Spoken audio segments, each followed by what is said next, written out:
Pilot boys in the building. Let's go. Pilot boys, we get on up. We the fly boys, we getting up. You are listening to the Pilot Boys podcast. We are here with a very special guest.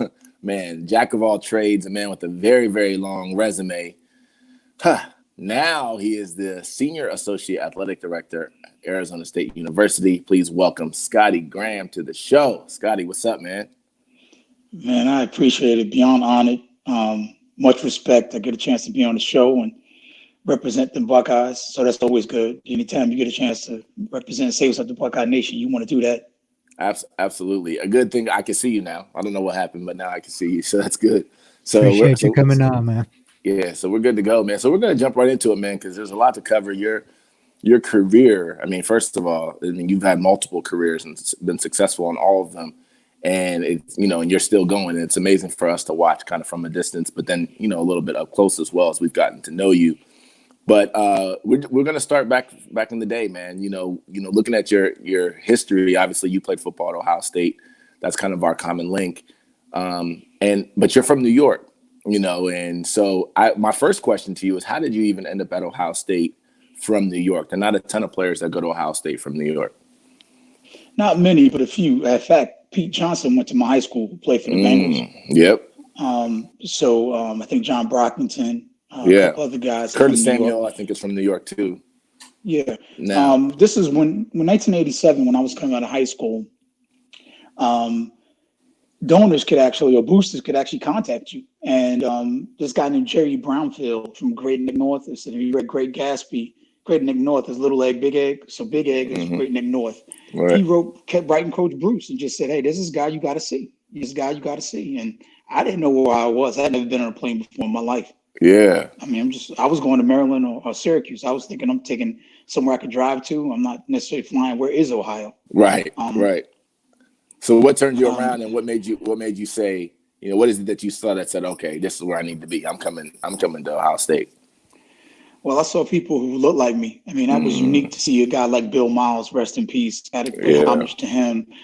Billy Hill. It was just so many people who I could pattern myself after. I mean, I saw myself doing things successful after football. So it was just a great opportunity for me. And then secondly, the two best decisions I ever made was going to the Ohio State. When I played, we called it Ohio State. Joey started the Ohio State.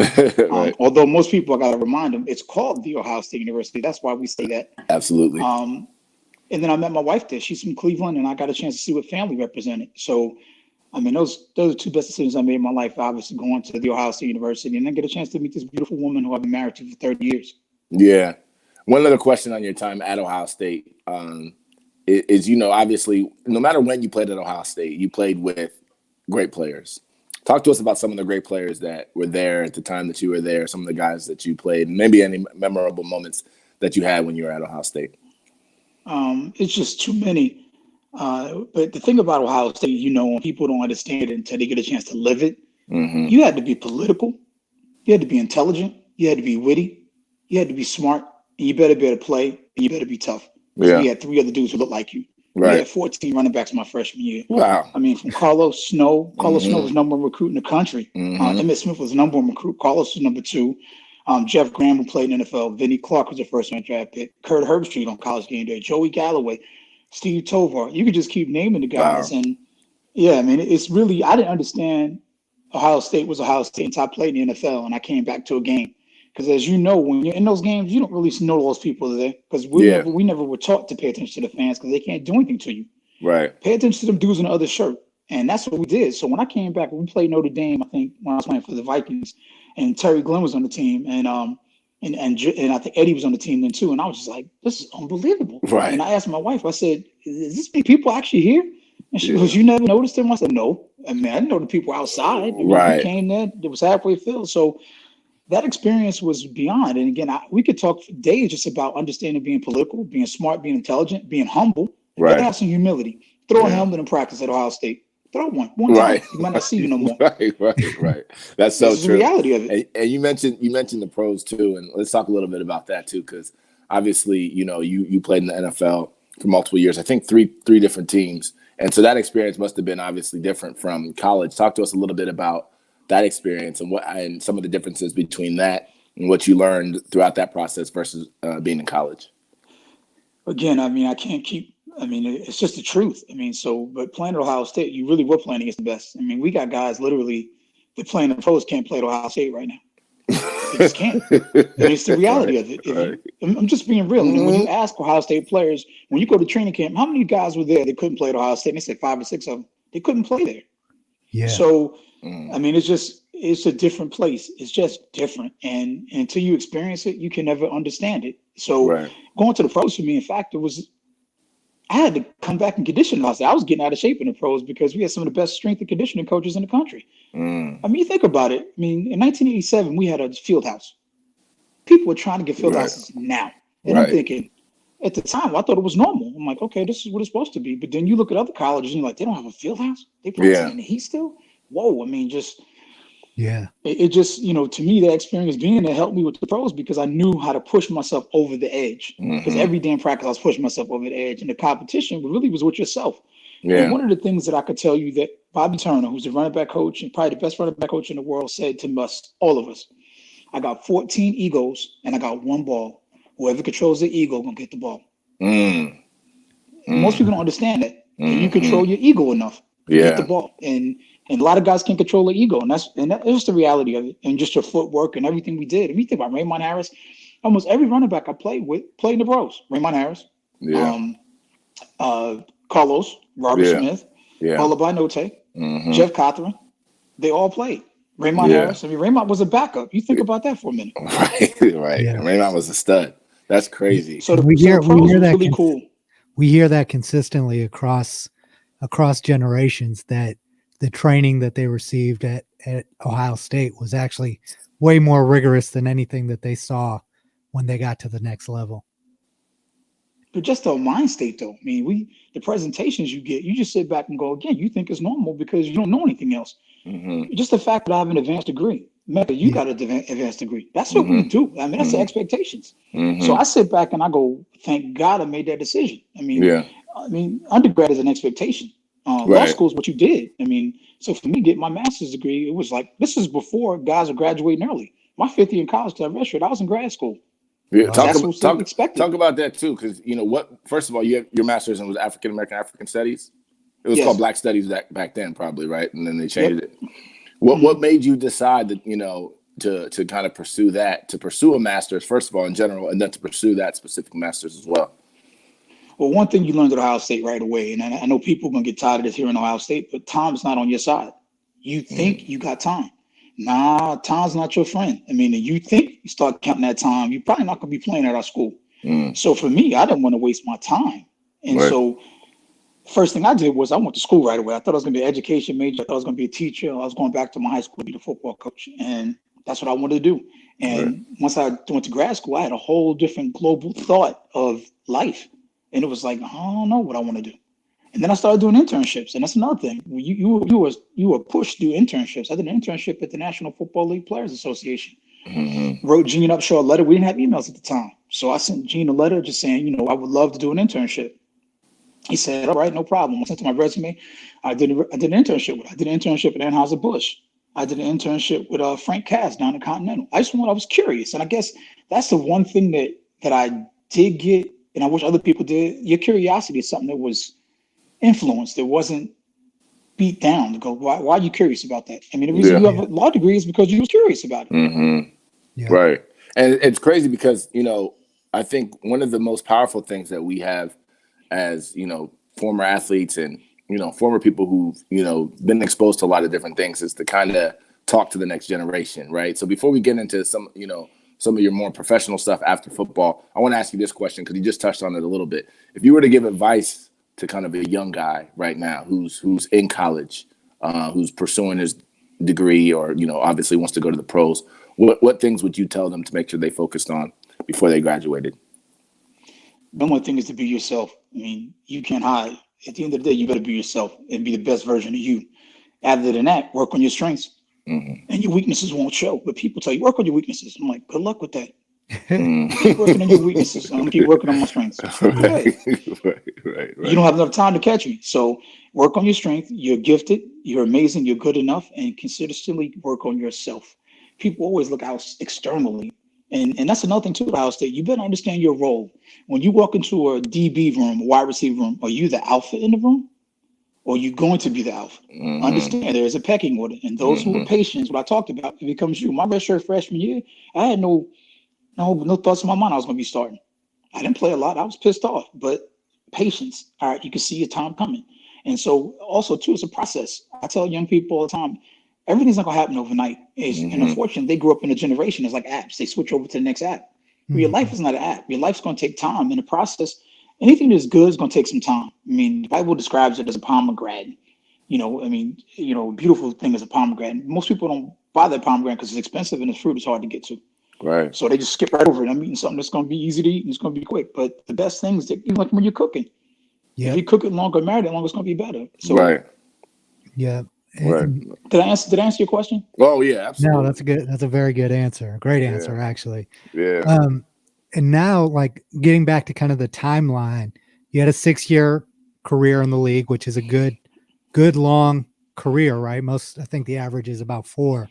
And 3 for a running back, maybe 2 3 and a half. for a running back. So you did have a good career. And we often talk to people and former athletes, especially people who've played at that level at Ohio State and the NFL, the transition time when that's taken away from you, when football's taken away from you, is difficult for a lot of guys, right? Take us into that time in your life, what you were going through, the reality that it was over, and adjusting to what am I going to do now? Well, it wasn't a transition. It was a seamless process. Again, unfortunately, in training, you're taught to paint with details. Like John Gordon's book, The Carpenter. You don't have a Wagner power paint in your life. You paint details. So the details of my life started with doing internships, being curious. What do I want to do? So everybody's going to transition. My transition came in 2011 when Gene Upshaw died. I worked for the NFLPA. I've been at 13 years, and Gene died, and I was like, okay, here's your transition. What do you do? Okay, what are you good at? What are you successful at? Who do you know? Start building relationships. Go back to the drawing board. Just go back to what you know and go with that same recipe, because it's always going to work. And the people that know you, it's the reason I'm on the show right now. If I didn't have a paradigm of success, Mecca wouldn't have me on the show, because he doesn't want the show to be portrayed that way. And another thing I would tell the young people, what you do between 18 and 21 will affect your 45 and 50. I'll say it again. They don't think in their mind 18 is going to affect your 45. Your 18 is going to affect your 50. Well, I'm 51. When I was 18, you probably would want Mecca. But my 18 to 24 to now to my 50 says, you know what? I'm having Scottie on my show. I'm going to have him on my show. And if I had done something silly to Ohio State, you couldn't have me on here. And that's just the reality of it. And some of the stuff you do right now is because of the internet. It's never going away. Just call Google. Right. All right. That's definitely real. And then you eventually ended up, go ahead, B. Yeah, you ended up at the NFLPA. Take us into how you said you had an internship, how you initially got into the NFLPA, and a little bit about your early time there, transitioning from the player side to now being part of the union and being responsible for the well-being of the players that currently were playing. Yeah, it was good. It's a good question, and I'll take it quickly as I can and efficiently as I can. At the end of the day, I came in and Gene Upshaw saw one thing: I was a leader. I was comfortable being myself, and I had a language that I could speak to the younger people that sounded like him, but it educated them. So you needed to go in the locker room and talk to Tom Brady, but then you had to talk to somebody who didn't even go to college for 2 years, maybe 3 years. So being able to speak a different language and have that dexterity is something that, again, you taught at Ohio State. You can't walk up to a donor and go, hey, what's up? My name's Scottie. No. How you doing? Nice to meet you, Scottie Grant. What are you majoring in? So just being able to have that dexterity and understand the crowd and who you're talking to and be able to use the different languages is something that's a skill that is honed. And Gene saw that, and he was like, I could take this guy with me on the road. He can go into a meeting room with 53 guys from different economic backgrounds, different racial backgrounds, ethnic backgrounds, and he could tell them the same story and they'll all understand it. So at that point, Gene just started, he kept feeding me. And the more I learned, and he would give me assignments to do, go out and do this, go out and do that. And that's how I grew. Just being myself at the end of the day, and then building relationships. Yeah. With players. And again, you can't fool players. No. You can't. I mean, they know. Right. They know when you guys know when you go to the basketball court, just the guy got the coolest shoes will mean the best player. Mm-hmm. And you could tell by the first dribble if this dude could play or not. So when you walk into a locker room, they know if you care or not. So to me, I came in as a former player. I don't really know y'all. I want to know you and I care about you. And then thirdly, I want to serve you.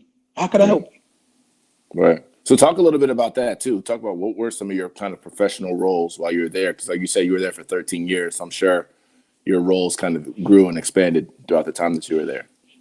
Well, I was regional director when I first got there. And that was basically, I had teams that I would go to. I visited all 32 teams, and we were charged of disseminating information on the collective bargaining agreement. In fact, they just signed a new deal.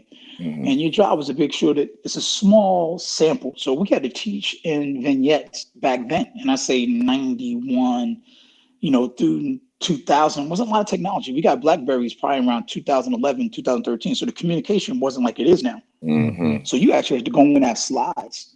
Eventually, we got the PowerPoints. We had overheads, and you had to explain the slice of the pie, why the owners were getting 50% of the money. But you're teaching a group of people who don't really get it until they leave. Mm-hmm. So that's hard because they come from college, they're being trained the best places in the world. Then they go to the NFL. And by the time you get there, they don't really understand. Like, what do you do? Who are you, the union? You have 3 meetings a year. And that's a quarter of their life if it's 3 years. And then in that 45-minute meeting, because the attention span is small, you better give them something they can understand. And for my whole goal was, if you get in trouble, call us. If you get hurt, you call us. If your feelings are hurt, you call us. Mm-hmm. We want to be a resource to you. And that's ultimately how you build that. I built that credibility up. And then when Gene died, DeMar Smith came in. He goes, I'm putting you on the marketing side. And I'm like, I don't want to go to the marketing side. He goes, I want you to go to the marketing side. I'm like, no, I don't want to go. In my mind, I didn't say that to him. There's a guy who runs the place. Sure. He goes, nah, you got a lot of relationships for money. And I'm like, what's he talking about? And I remember calling Warren Moon and go, Warren, man, I don't know about this transition. He said, what do you mean? He said, they moved me over to the marketing side. What do I do? And he said, just be Scottie and do the job. And I was like, okay. So, but as you know, dealing with money and conversations and money, it changes your relationship. Now, he was a guy that was talking about labor, working conditions, rights, when you go to practice. Now I'm talking about, hey, man, can you do this commercial for this amount of money? That's a different conversation when you're talking about some money. So for sure. I was just authentic in everything I did. Like, listen, this trade company wants to pay you this amount of money. Do you want to do it or you don't? Yeah. And then also, too, I knew to tell the trade card company, he's not going to do it for that amount of money. So give me the money that I need. Let me go get this done. So building up that credibility and that trust to be able to get things done was the key. Yeah. And you mentioned the collective bargaining agreement, too. And, obviously that's something that changes, every decade, basically. But talk to us a little bit about that, too, because, you hear a lot. Actually, there's two-part question. One is speaking specifically on DeMaurice, who I've had a chance to meet. I like the guy. But you hear a lot of people criticize him a lot in terms of, maybe things that he gets done or acquiescing. But then also just the union itself in terms of people say it's the weakest union, baseball and basketball get things way, way better, no guaranteed contracts, all that type of stuff. What are your perspectives kind of on, first of all, whether or not any of that stuff is even true? And if it is, why it kind of developed that way? Well, you have to know history. And history going to tell us all the truth. Baseball, by leaps, bounds, and moons and stars, has been. Remember, they all got to go to minor league. They understand what labor is. And I explained to you a minute ago, our players have 3 years. And by the time they understand, they had a major injury or they've been fined for something. Then they understand what the union does. But as a baseball player, Michael Jordan, Derek Jeter played for the Columbus Clippers. So you have to ride a bus. For our college football players, I mean, they have not necessarily been coddled, but the system they play underneath doesn't affect their labor because they're not in a labor agreement except that they have to stay in college for 3 years. So they don't think about it that way. They think about it as the pros. When you go into the pros, when baseball players look at it, is it labor right away? Labor. And so that makes it difficult. So I would never argue about that. I would argue that baseball always had the best because Joe Torre was a player rep. Reggie Jackson, player rep. And then on that, I could really stick our chest out about, meaning working for the NFLPA, we always took care of former players. And in 1992, when I got into the league, we didn't have a collective bargaining agreement. We just had papers. They were handing papers across the desk. There was nothing bound. We finally got the agreement in 93. We decided to give some of the salary cap back to former players because the guys that went on strike, who are soldiers, they were forgotten about. And Gene always said, let's give back to our former players. And this year, I got my hit, which is like wow. And you hope you live long enough to go, can you increase my pension? So 6 years I have are like 9 years in the system now. And I'm 52, I'll be 52 in March. But I mean, in 36 months, I could take that. That's a nice little slice. I mean, I think the players, so we had a habit of always giving back. And that's how you become equal with everybody. So no matter how many years Randy Moss played Hall of Famer, my pension's the same as his. We've always said the Lions should get the share of the resources. And of course, Randy Moss deserves it, quarterbacks do. Because as long as they ride, we're gonna ride. And then he got a hard job, man. You think about it, populations of people that are 4 different decades that are living. Right. And you got to satisfy them all. Yeah. One of the things that's often mentioned is that it's much more difficult for players in the NFL to kind of take a hardline stance, right? Because one, disparity in salaries, paid over 16 weeks, that financial pressure to cross the line comes sooner. Do you think that that's a reality, or do you think that that's just kind of like something that's put out there as kind of an excuse? I think it's all a reality. I mean, some players, I mean, that's what makes it tough because it fits different boxes. You got some players who spend all their money. That's just the reality of it. You got some players who save, but you don't have a group of people who are being financially responsible, which is a whole nother conversation. I mean, if you think about it, just do the math yourself. Just put $2 million down. Average that over 17 weeks. Make it last 52 weeks. Again, 2 million. Just do the exercise. 17 weeks, divide that up. Now make it last 52. Right. Plus taxes, plus agent fees, plus slice that in half. I mean, so, and you know, my rookie season, I knew right away. I was married. My wife was like, "Here's the deal. We don't make a lot of money." And I'm like, "Oh, we're rich. I'm making $105,000." She's like, "No, we're not." Yeah. She goes, "We're gonna save this. We're gonna have one car, and I'm gonna take you to work. I'm gonna pick you up." And I'm like, "That was the best decision I ever made. Just trusting and listening to her." I mean, because it was just, I mean, I remember at the end of the season, it was like, "No more money." Like, no, you don't get paid till next season. But it's January. Yeah, you don't get paid in September. And then it's not full money because you're not playing regular season. You're getting preseason money. That's $800 a week. Yeah. What? That's a tough lesson to learn. Yeah. And a lot of the guys, you know, we have friends obviously who didn't learn it. It took them 3, 4, 5 years. Sometimes they never learned it, you know, because when you are making, you know, exorbitant amounts of money, I think at some level you can start thinking that can happen very easily, but you realize very quickly, you know, that can't. We were having a conversation, V and I, with a current NFL player the other day, and we told him, we said, look, if you had to go make $1,000 right now, and it had nothing to do with football, how would you do it? And he was like, I don't know. So I was like, yeah. So you understand that $1,000 that you just throwing away on some random pair of shoes or whatever. Understand, like it's hard in the real world to make that money. But one of the things that you touched on too, with regard to kind of the players and the contracts, is the non-guaranteed contract in that aspect. And you hear that a lot as one of the biggest gripes that obviously players have, and even fans who look at the NFL and they say, it's not fair that these guys have to play for non-guaranteed contracts. What's your perspective on that? I think the signing bonus is the biggest difference. Mm-hmm. If you look at the average salary, we fighting right in the top of them. I think if you look at like some of the baseball players that are making 35, 40 million, we got guys making that money now a year. Right. The signing bonus is coming straight to you. I mean, it's literally coming straight to you. And those contracts, I mean, Bobby Bonilla got a guarantee. You still got to play. I mean, it ain't like baseball going to pay you and you're not playing. Right. You know, or basketball, you got to still play. But when you hear like a guy he got a $70 million contract, but then you find out that only $32 million of it is guaranteed. Yeah.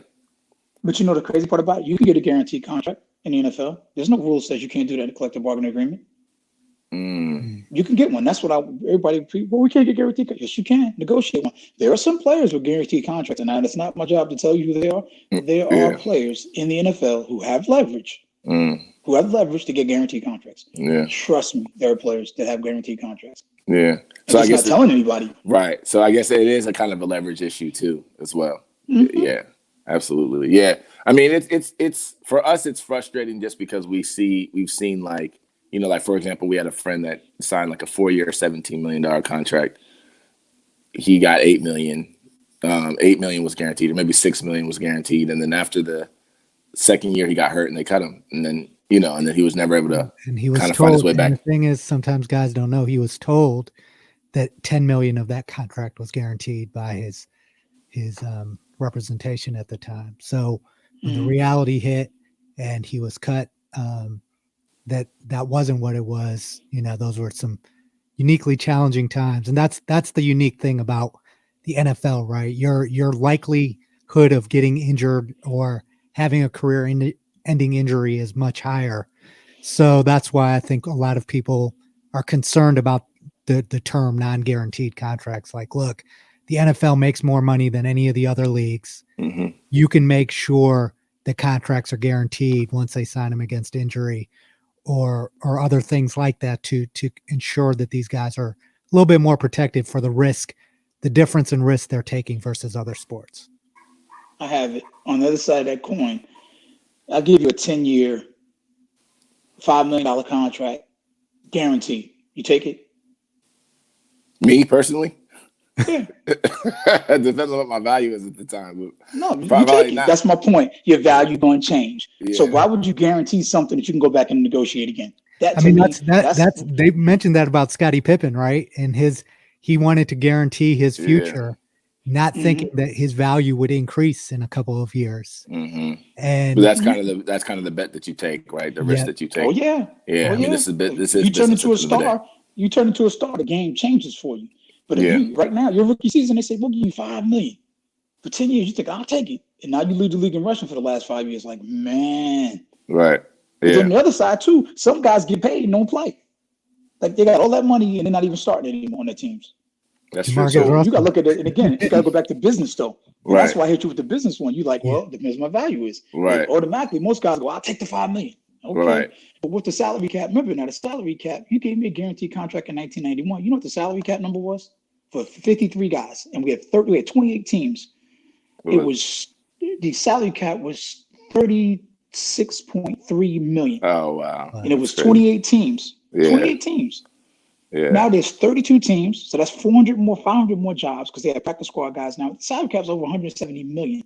So if they guaranteed your contract last deal, you would take it, but you'd be pissing. Now you're holding out. Like, why is you holding out? Because you signed a bad deal, and now you're trying to get out of it.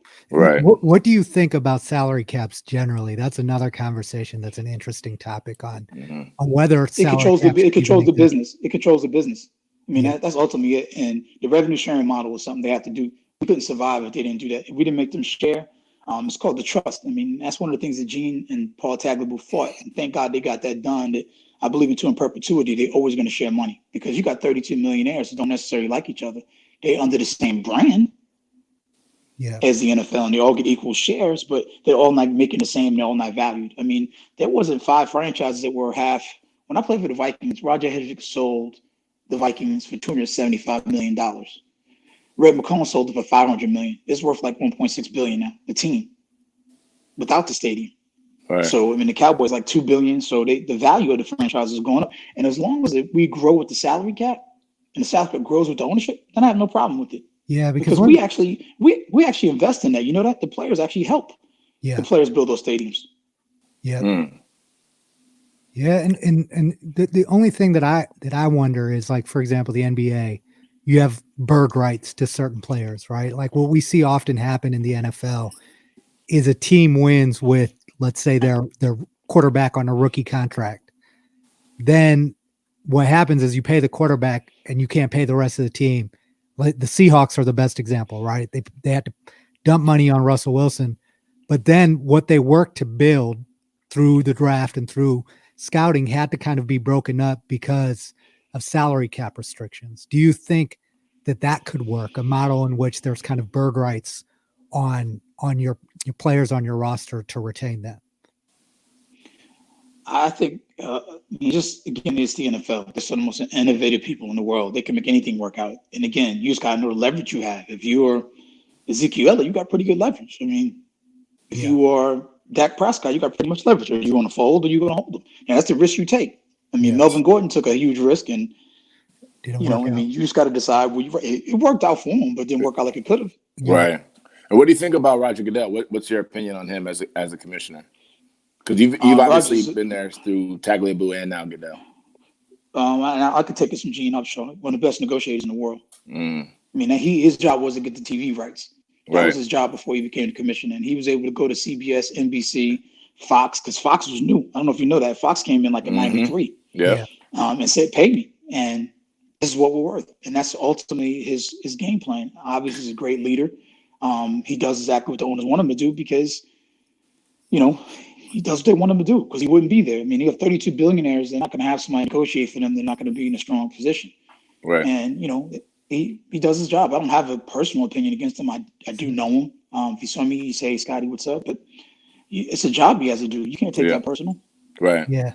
He's not there for his public relations. Right? Yeah, no, he's there to make that cash. One other question too, before we move on to Arizona State, is that we had the community relations manager for the NFL on our show a couple of weeks back, Christina Hovestad, and one of the questions that we asked her was, what does she think is the NFL's kind of responsibility in social justice, right? And obviously it's a corporation that responsible for putting the product of football on the field.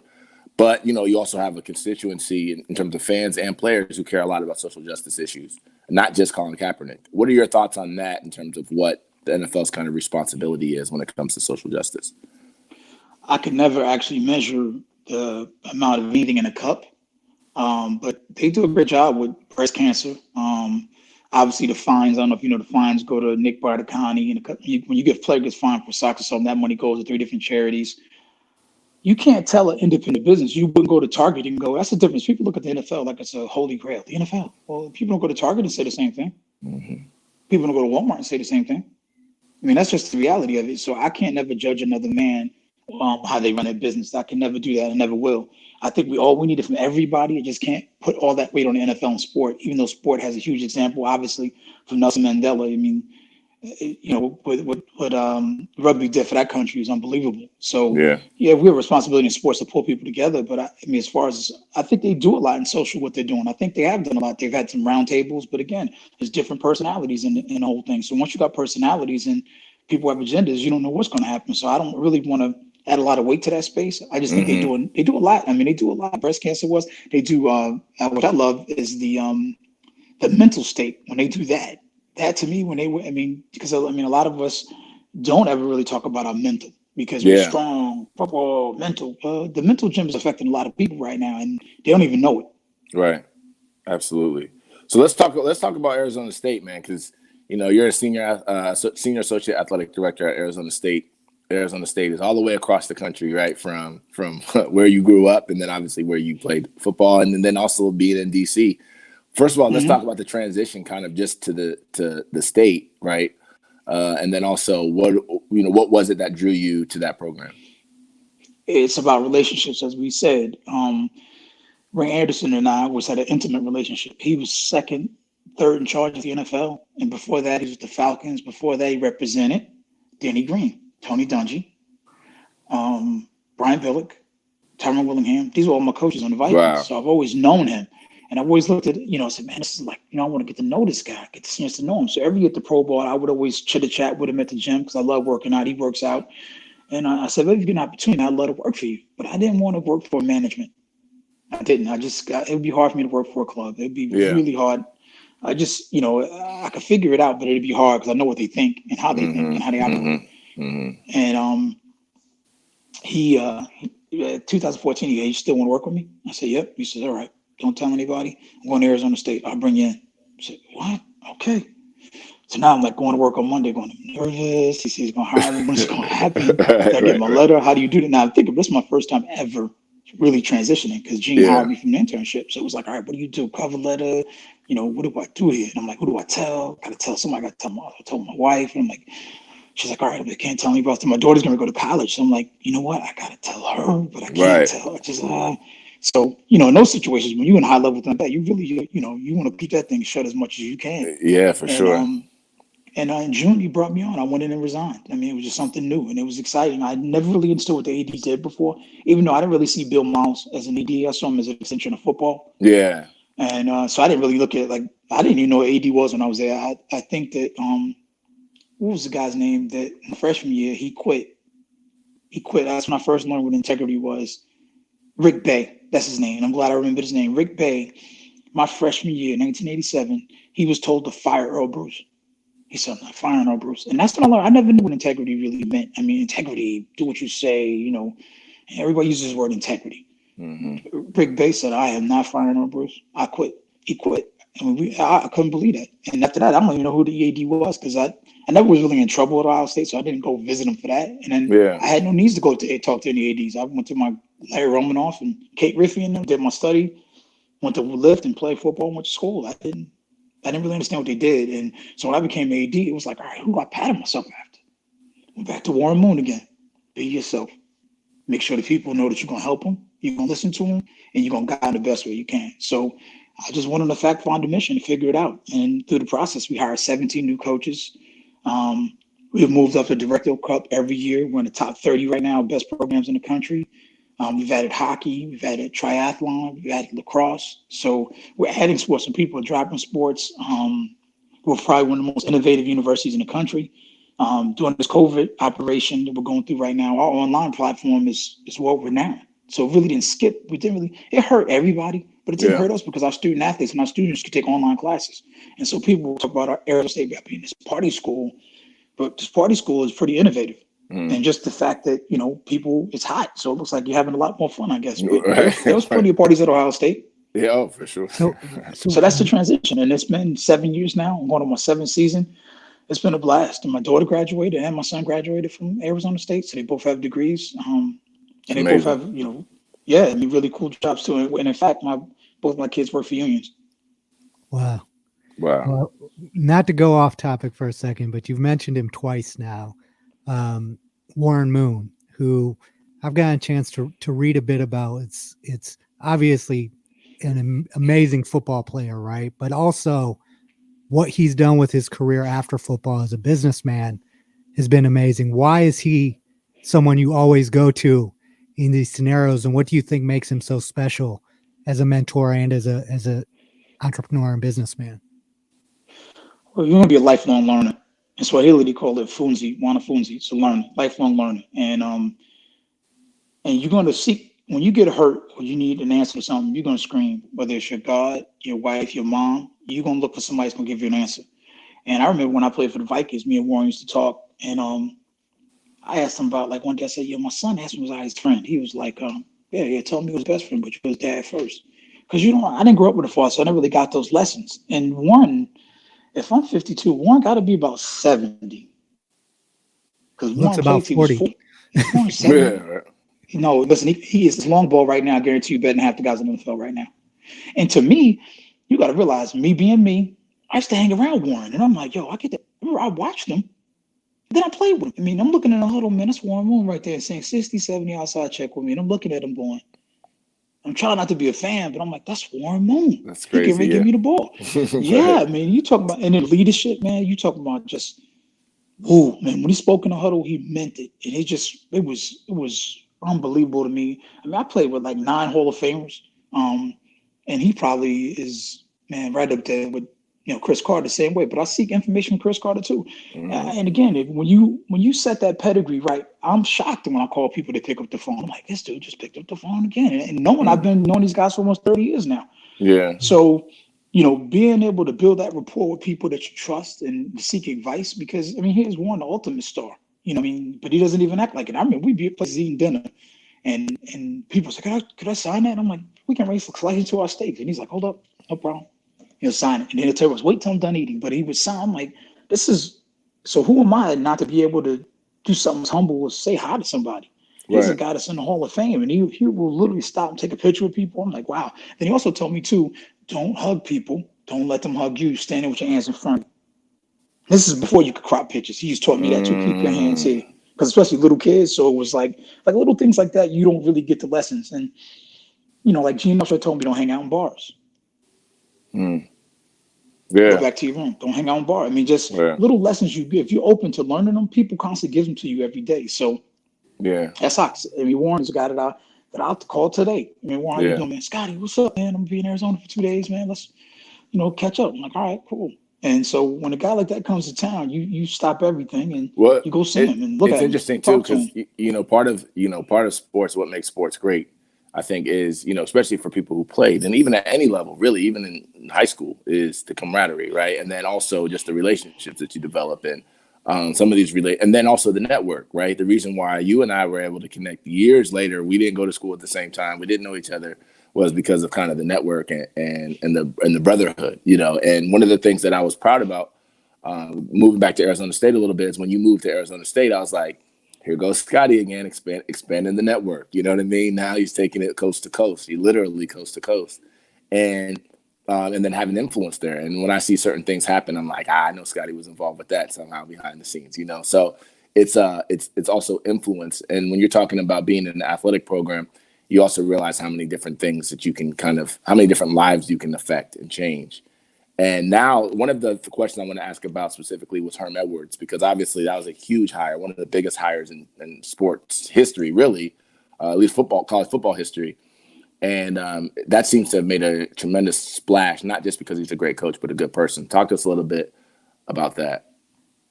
It's unbelievable. Yeah. I mean, you know people, and when you read people's resumes, that's the picture of themselves they see of themselves. That's not what you see. The true resume is the resume. When people read it, they go, "Oh, that's him. That's who that is." Just walk through the door. Herm is beyond that. I mean, anything you thought was. I mean, you're just like Warren. I mean, the door is wide open. Walk in anytime you want to. Coach, what's up? Oh, good. I'm good. I mean, unbelievable. And the great ones are always like that. They're available. I mean, Ray Anderson's the same way. The door is always open, 24/7. Yeah. Open the door. Just come in. I mean, and that's the policy, and that's the culture that you want. And it starts with culture. You want an open door. People can come to you. You don't want layers. You don't have kings and queens and monarchs. And man, we all working this thing together. We need levels for answers and questions and structure. But most part about it, if you need help, let's go get some help. But Herm is, I mean, how much time you got? I mean, I could tell you from just, there's a first, second, and third bus like the pros. First, second, third bus like the pros. Miss a bus. You're getting left. You're not playing at that. I mean, it's almost unbelievable. I'm thinking, yeah, this is going to work. And, you know, my mind is like, I'm with it. It was going to work. We got a first, second, third bus. So the guys who want to be there early, get there early. Guys are the medium guys, and the guys who don't want to be there early and sit in the locker room, look at each other, take the third bus. It's unbelievable. Yeah, it's great to hear you talk about it too, because, you know, we see what we know about Herm basically from what we see on TV and different vignettes and basically, you know, that type of stuff. But it seems like everybody that you talk to, you know, has kind of the same. It's unbelievable. Yeah. I mean, you walk in there, right? I mean, I brought Warren down there when he came into town, and you know they know each other. They're contemporaries, man. I'm just sitting listening to these guys looking, going, wow. You talking about funny? I mean, Herm is almost like you kind of look at him and just that's him, but he's really like him. And the sound bites and just you go, I caught that. I mean, so let's talk a little bit too about kind of the challenges that are being faced now, because obviously not just with football. I mean, the big conversation is there going to be a football season, right? Everybody's like scrambling around that. And, you know, first of all, what are your thoughts on kind of whether or not there will actually be a season? And if there is a season, what kind of challenges, you know, obviously exist to make that happen? I mean, honestly, it's way too much over my pay grade to even think about. And this is something my wife and I talked about this morning. That it's unbelievable that it shut everything down. I mean, I've been through Katrina. I've been through, you know, we saw Sandy in New York. I was live at 9/11, but this is like economics, political. It's not a bias. It is what it is, and it's a new normal.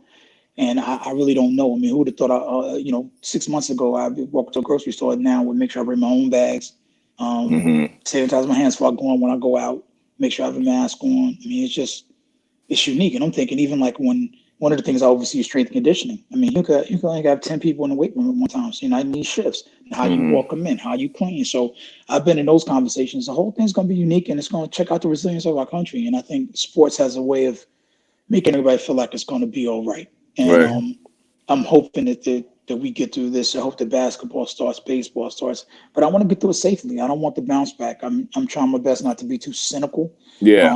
I'm more optimist, but I'm also looking at the science and, you know, and you know, I think all of us just kind of have to take the news and information as it comes and make good decisions as information presents itself. Right. Facts.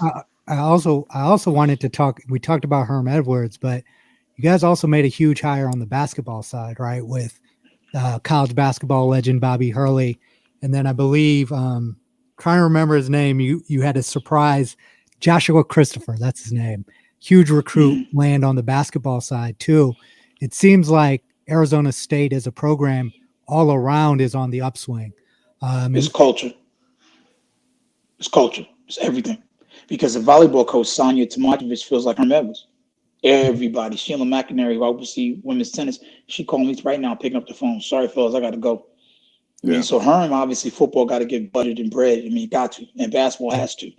But Zeke Jones doesn't feel any different. Missy K. Farr, who is a 2-time breast cancer survivor, our women's golf coach, and won national championships as a player, assistant coach, and as a head coach, she doesn't feel any different. Tracy Smith feels like this is based in MLBU. And so when you have a group of super friends like that and they all treated the same, they got a chance for an outstanding culture. And being in a culture, we're going to help them. I mean, that's just incredible. I mean, I was on a Zoom call the other day with like 25 football players.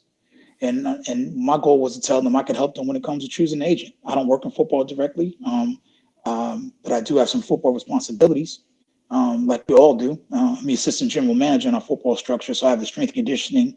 Joe Conley was one of the best strength coaches in the country. I have the equipment room.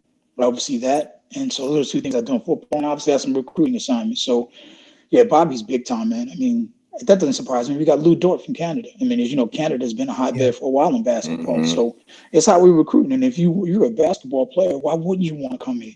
I mean, and that's the reason. And once they get here, they realize, you know what? It's 80 degrees outside November.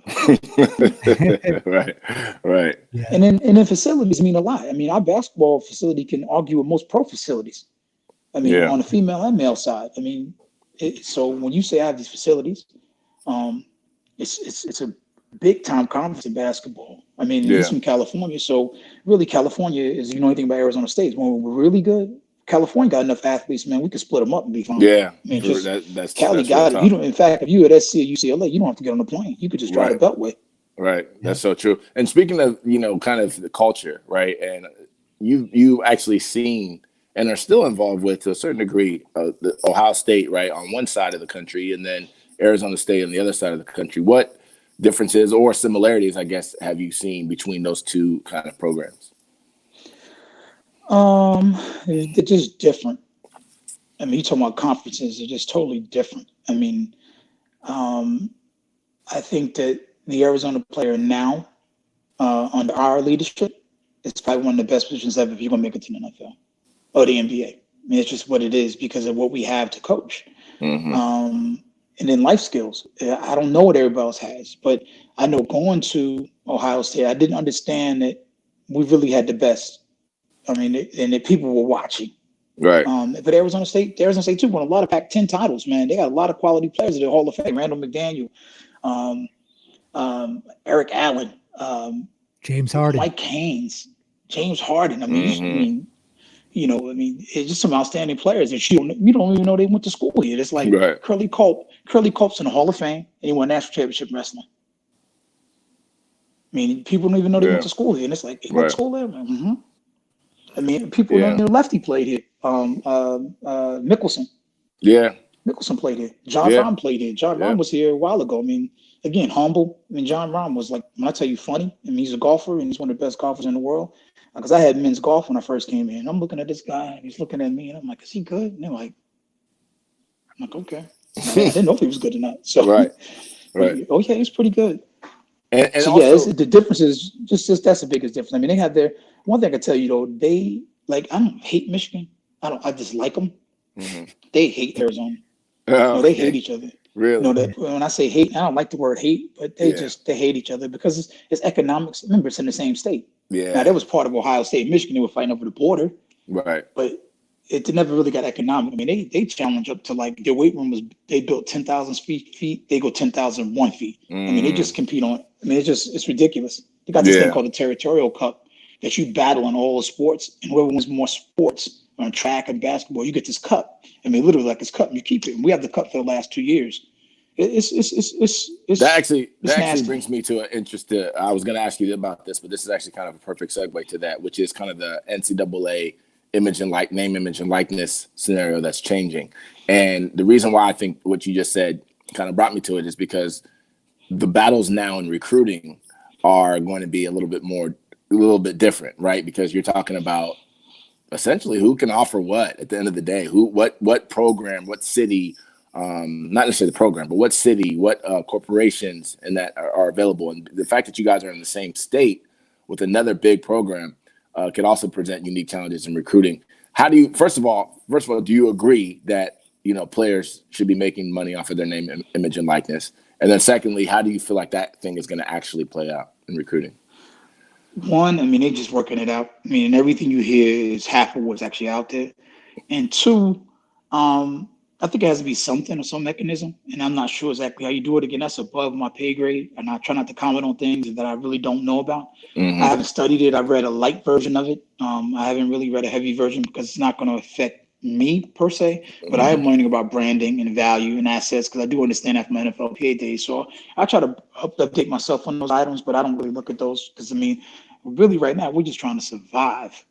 So we strive later on. That's my motto, and that's our motto on the bar. We want to strive to survive. We want to survive, and we want to get through this thing without being with any calamity. Right. Absolutely. So we're gonna actually I have one more question I want to ask you before we jump into something fun, and then we'll get you out of here. Looking at your bio, you are also a wrestler and a lacrosse player in high school. Is that true? If you didn't play football and you had to choose, I guess, one other sport or a career, what do you think you would have wanted to do? I probably would have wrestled.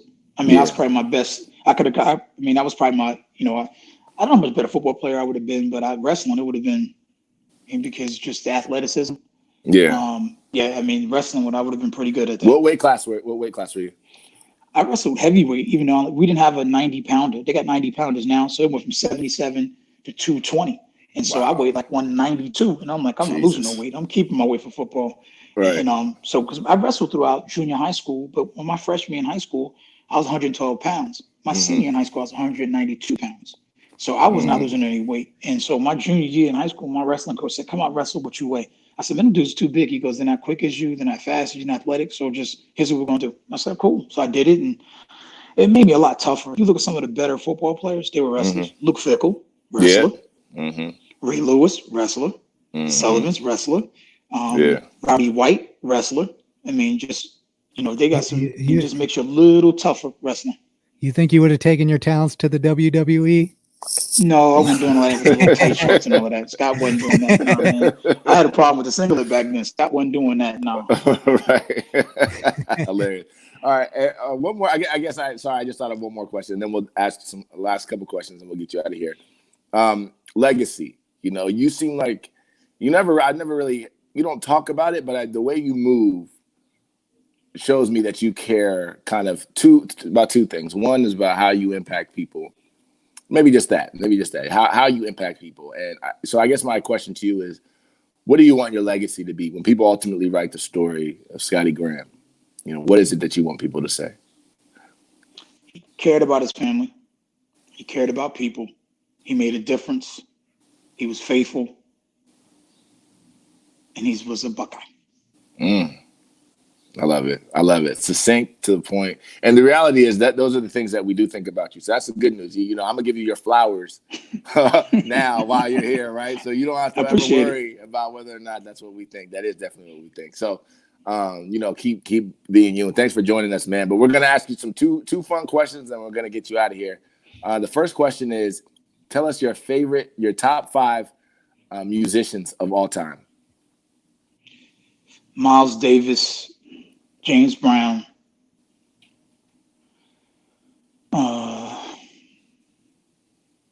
Whitney Houston,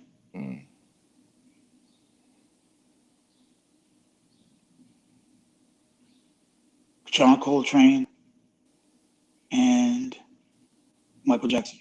Legends everywhere.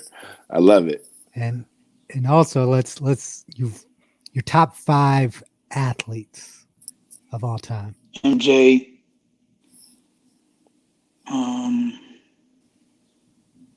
John Randall. I played with the Vikings, a Hall of Famer.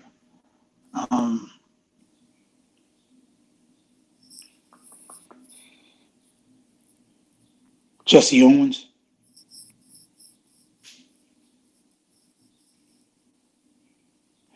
Jim Thorpe. And Sugar Ray Leonard. Sugar Ray Leonard. I like it. I like it. I love it, man. And so you mentioned MJ, so I'm sure you've been tuned into Last Dance. I guess I'll get you out of here on that. What are some of your thoughts of just watching The Last Dance? Confirming what you already know. I mean, you kind of hear these stories, and that's what makes MJ like a legend. Like you hear these stories, like you know how he did this, but then you understand. Like he's like, man, this is what I like doing. I like gambling. I mean, it was like, all right, well, you gamble, and you hear about the gamble story. So that was cool for him to. I mean, it's always good to say, you know, what you do. I mean, so that was really cool. And looking at his competitiveness, man, and how you hear about him and Kerr, and it's like for him to Kerr to just grow. We grew through friction. I mean, diamonds grow through friction, and Mike was going to cause the friction.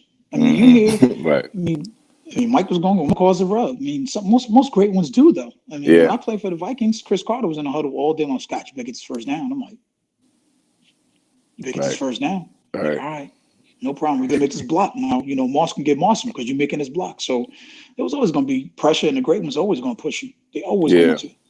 Yeah, absolutely, man. Well, we've enjoyed it, and absolutely, we enjoyed this, man. Obviously, we could talk to you probably for hours and hours. We're inspired by you. We watch you. We follow you. We obviously root for you. And, we really appreciate you joining us on the Pilot Boys podcast. We're going to have to make a trip out there and see you one of these days. Yeah, man. You got to come on visit Herm, man. I mean, you need to come out like towards the end of football so you can come to basketball, holler at Bobby, too. I mean, you guys will bug up the community we got here. Yeah, no, we'll definitely do that, man. So, obviously stay safe, have you and your family. Likewise. Keep us posted. We'll be in communication for sure. And again, thanks for joining us, man. We appreciate it.